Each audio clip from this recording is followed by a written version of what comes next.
B-A-T. It's in the name. Welcome into the Helping Healing Humor podcast with Ben and Travis.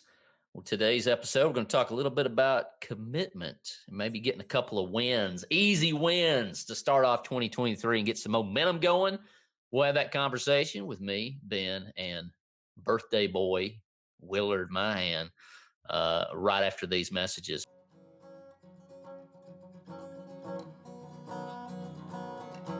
This episode of the Helping Healing Humor podcast is brought to you in partnership with ministryleague.com.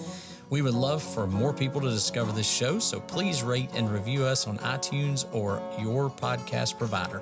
Feel free to share on your social media and subscribe at benandtravis.com for the free ebook, 28 Days of Focused Living.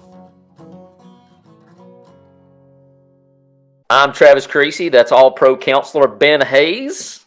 What's happening? And Will Mahan. What's up? How are y'all? I'm doing great, Will. Thanks for asking, Ben. It's good to have you back on with us. Great to be back on with you. Blake subbed in admirably, but he is no Ben Hayes, although he is Blake Holloman. So as we're speaking of the obvious, we are now in 2023. This is the second episode of 2023. And many of you out there, I'm sure, have recommitted yourselves to something. You know, sometimes it's, you want to lose weight. And what I've learned, Ben, is it's better to be specific about those things. But also, as coaching, when I was a coach, you wanted to give people some momentum. And as I said in the intro, maybe some small wins. Something that's not going to be just completely out of your way, something that's going to be kind of an easy momentum starter. And so instead of going, I want to lose weight, maybe set a goal or go, okay, I'm going to cut out this thing in the effort to lose weight. Maybe you can unpack that a little bit for us. Well, you've kind of mentioned one thing, and I don't know, we may end up talking about a lot of different people's stuff here, but one of the things that I've always heard of, and I don't know if I may be giving credit to the wrong person, if Stephen Covey was the one who came up with this, or if there's probably just a bunch of people who've talked about SMART goals. I think we've talked about SMART goals on here before, about being very specific is that S in SMART. Because, if you're going to set a goal, it's really nice to be specific about it, because otherwise I don't know if I got there. Measurable. It needs to be something that I can point to and go, hey, that, I know I got there. If I go, well, I want to be a better basketball player, or I want to be a better, whatever, that's not really measurable. So you got to put some measure to it. A is attainable. You got to be able, it's got to be, if I say, hey, I want to be a NBA basketball player, it's not happening. I'm too old, and I'm too short, and I'm too unathletic. Was it ever attainable? There was never an attainable part of that for me. Yeah. So every part of it, and then like the relevant is something that kind of falls into that.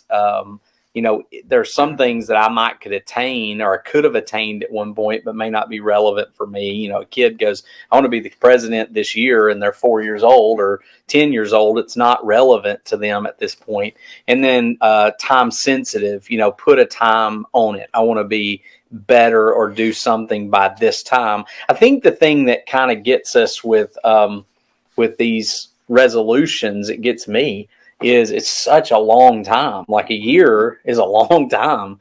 And so I'm almost better at going, okay, I'm going to set a goal of reading a certain amount of stuff this next month than I am, because I feel like once I get behind a month or two, it's like I kept seeing this meme that was shared that says, all right, you've still got time to finish your yearly Bible reading plan that you abandoned in Leviticus, back in January. Yeah. And that's the way I feel. Like sometimes I get to the, 3 months in, and I'm like, I've already lost it. What's the use of going back to it? So I think that SMART goal thing helps a lot. Yeah, absolutely. Will, Ben mentioned specific, measurable, and attainable. And kind of in the last episode, we talked about some things that we maybe our word or our verse. And Ben, that's just a heads up for you, because we'll be coming back to you to kind of share that with us for your 2023, a verse, a word, or both, or whatever maybe you feel is attainable. But Will, what are some things in the past maybe that you had success at attaining, or maybe things that you didn't have as much success as you wanted? What are some things maybe in your life that you've seen? So for me, it was always like, of course, every year I was pretty active through high school and college, did a lot of sports, involved in the basketball program at Freed Hardeman, a lot of that. So once I got out and I wasn't as active anymore, New Year's was always the time to go, hey, here's the year to get in shape. And when I set that commitment, I always failed at it. But for me, what ended up working the best was when I paid to go run a race.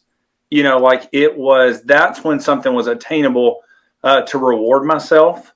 I think sometimes all of our New Year's resolutions are chores, and they're kind of painful, or it's, hey, we're going to sacrifice to lose 10 pounds, or to even read or do things like that. And we look at these as difficult things. And what I always struggled with is, this just isn't enjoyable, so why do it? Yeah. But when I started looking at my life and going, okay, you accomplished something for this month, go reward yourself.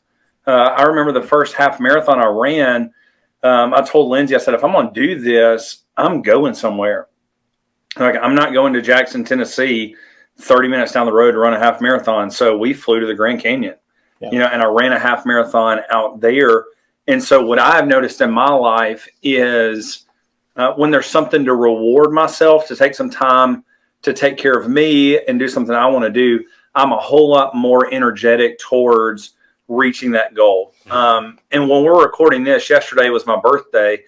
And my wife, I've been reading Hamilton's biography, all about Alexander Hamilton, and she's noticed that. And so she bought me tickets to go see Hamilton. So it was like, okay, the book is 900 pages. Like, I've still got a ways to go, but I've got another month before we go see the Broadway show. So I want to finish it now because there's something waiting for me. And I think sometimes jumping on a scale and knowing that I've dropped 10, 15 pounds is great, but it's not always like rewarding. And so I think there's, for me, attaining goals where I'm also able to reward myself in the goal has become a whole lot easier for me to attain with New Year's resolutions and the commitment to that. The other thing, I've started a plan this year where I work out every day for 15 to 30 minutes. And I go, I can find 15 to 30 minutes, and it's no weights. It's all body weight. And I don't need anything for it except myself and the desire to do it. And so, I was reading earlier about how do you keep your commitments? And the number one thing the article talked about was, don't make a lot of commitments. Don't overcommit. Right. And so I think just the reward yourself and small things. So I feel like Will was potty trained with M&Ms. That's what I feel like happened. That's probably true. He was rewarded for that. But I mean, honestly, that's true. I mean, we think about the things that we want to do, and we do like to have a reward at the end of it. Mm-hmm. And so, for me, I would have never, ever, ever, ever considered running 13 miles, period. But I know kind of what's at the end of it. I know the weekend we get to spend together. It's not like, it was harder the year that we did it here. Oh, yeah. Than it was knowing, okay, I'm going to be in Memphis and running with a bunch of people. Yeah. We're going to see the stuff we do, enjoy it. So I totally agree with you. I think you got to have some motivating factors to do it. Obviously, St. Jude does a good job of making things attainable and relevant. We've spoken at length about, obviously, St. Jude's connection with Cyprus, the things that you guys have done there. They put that carrot in front of your face that Will and I love so much about, hey, here's a big weekend to go hang out with your friends, dress like Forrest Gump, and run and be a spectacle. And, even in our own, there's the run that we'll do on July the 8th. Go ahead and get ready for the Battlefy Freedom 5K. The dodgeball that we're talking about. Those are all relevant. Those are all attainable. And so St. Jude does a great job of both the attainable and the relevant. It's time sensitive too, because you better get that money in at a certain, you raise it by a certain time and they give you that. And so they're pushing you to do all of those things. So they know what works. I was watching a thing last night. I don't know if y'all have heard of Last Chance University on Netflix. Yeah. Yes, do not go watch it.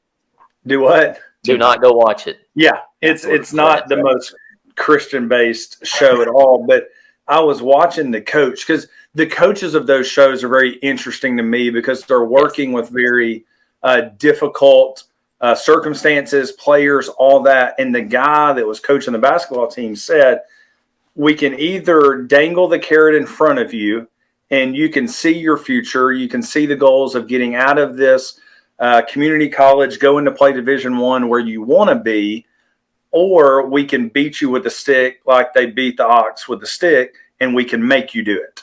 Mm-hmm. And he said, setting that carrot in front of you is so much more enjoyable than being beaten, with a stick and made to do it. And I think sometimes that's just the way we look at our goals. I was watching just a clip. I saw a little short thing from The Last Dance. Is that what it is? Michael Jordan. Mm-hmm. And I think they were discussing, and I just caught it. I didn't hear all the discussion, but it was something about his dad sat him down and said, look, he got in trouble over something. And he said, if you want to play in the NBA, you want to play in college, you want to do all this stuff, you can't do that and stay in trouble all the time. Right. And he said that was really all I needed. It was just that one kind of push to go, oh, that's what I really want. Lonnie says it all the time. What do I want now versus what I want most?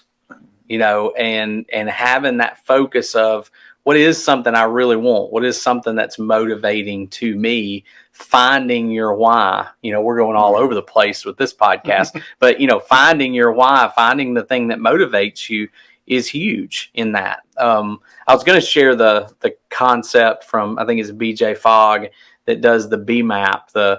My behavior kind of comes from motivation, ability, and prompting. Something that motivates me that I have the ability to do, but sometimes we just need a little prompting. We need an alarm to go off on our phone at a certain time telling us to do it. I've got a friend that every day at 4, maybe 2 times a day, Pickle's phone goes off and it's his prayer time. And he says, and I've been with him and he goes, oh, that's the alarm. Bow with me.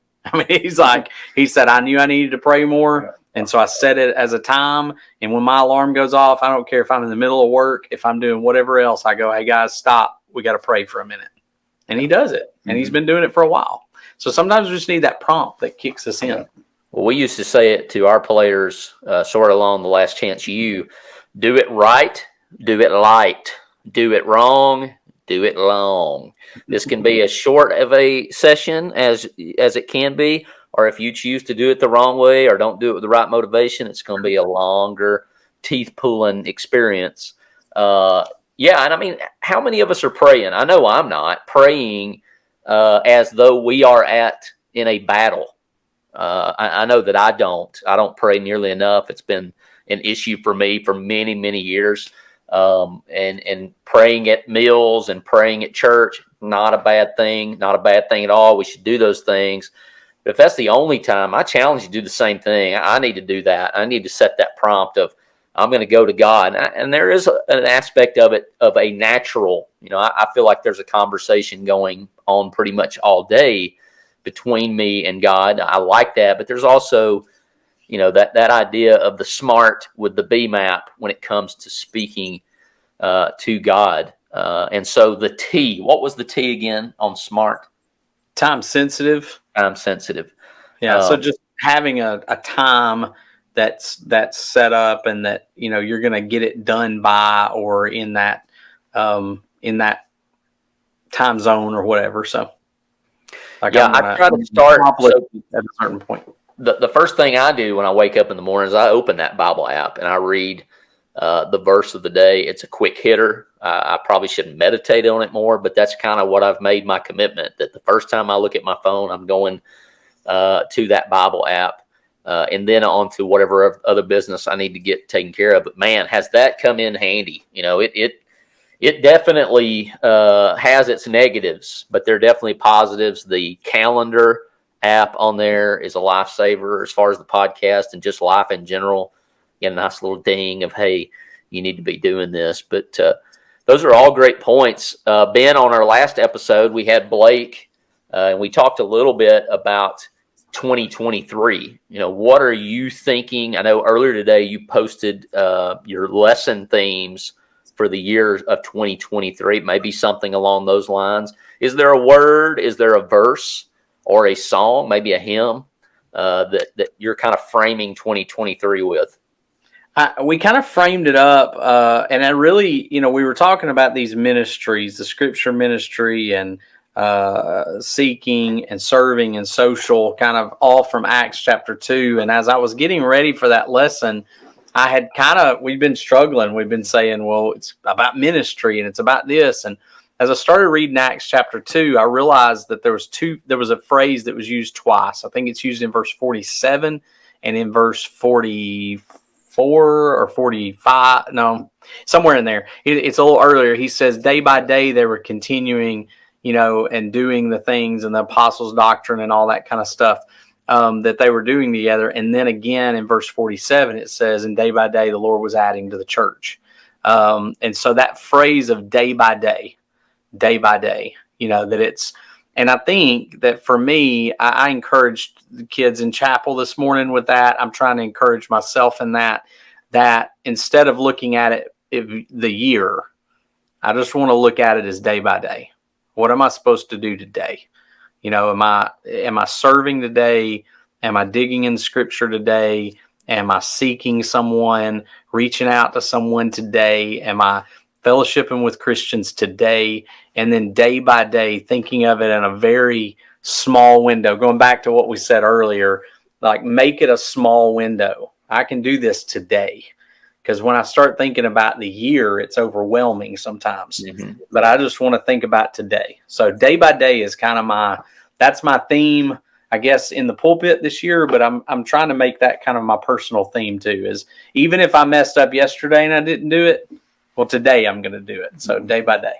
Well, Ben, you kept talking and using the word better. When I was at Douglas High School coaching football, we would have a phrase that we would end every practice. And it's good, better, best. Never let it rest until your good is better and your better is best.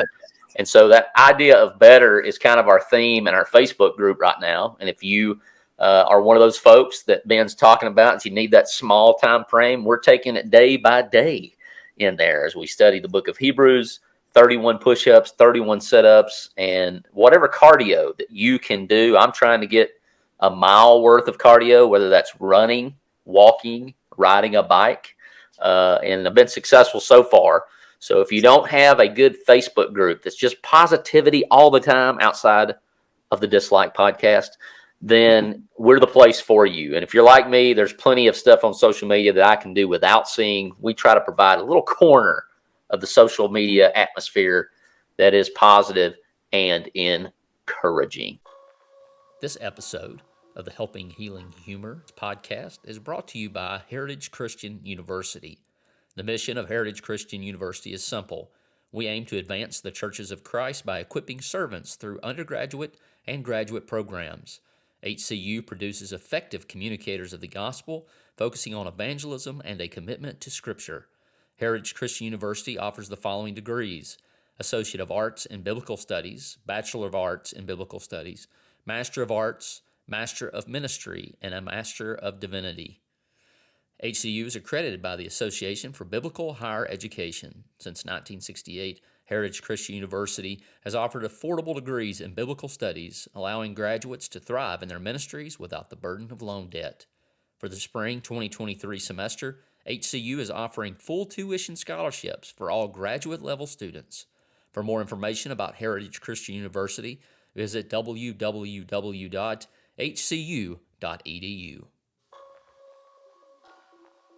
So, Ben, question of the day. What are some of your highlights of 2022? We shared I talked about dodgeball. I talked about going to the Army Navy game. So it can be several things. Either podcast wise. Blake even said highlight was the dislike podcast, and it kind of warmed my heart a little bit. I felt good about that. So, what you got, Ben?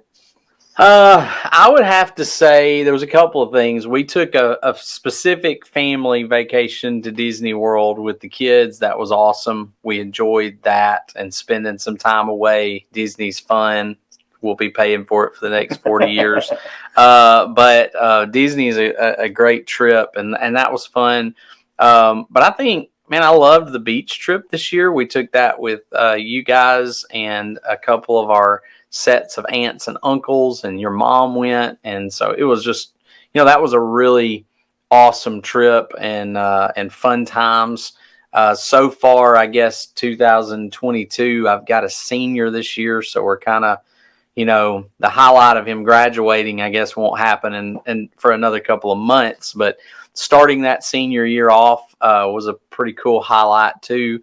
And then, just the time we've got to spend together on the podcast. That's probably it. So a lot of family, a lot of friends. Hope for more of the same next year. Awesome. Neither Travis or I mentioned you, so you're the better. Okay, you're the better person. I am the better person. We have gotten a Patreon. It's been awesome. I meant to mention that as a highlight, although that dates back to October of 21. And we've got some awesome people who support us monthly there. We would love for you to join those folks. Those folks have a T-shirt waiting on them in a few weeks at CYC. Got to take a couple of those to Dallas with us, Ben. So we got those trips coming up. We do ask for your prayers as we enter conference season. I like to call it conference championship season. Mm-hmm. Ben and I will be riding out to Dallas. Will, I think you and the youth group be heading south, right, in a few weeks? Yeah. Next week we're headed to speaking at the Gulf Conference. So I'll be teaching classes down there. So we would definitely cover your prayers as far as those trips, that we'd have safety out there. And of course, the kingdom would be expanded in those events. And we hope that if you are attending any of those events, that you would come see us, say hi, and hit Will up and let him know how much you love the podcast and how he is the absolute highlight and all-star of this whole shebangy bang. So we do appreciate that. We do encourage you to share the podcast anywhere that you can do that, as it does help us out a whole lot. And we certainly appreciate all of you. And we'll be back next week. Thanks for being with us for this episode of the Helping Healing Humor podcast. Be sure to download our free ebook, 28 Days of Focused Living, at benandtravis.com and receive all of our Helping Healing and Humor extra content directly in your inbox. We look forward to having you join us at the same Ben and Travis time, same Ben and Travis channel.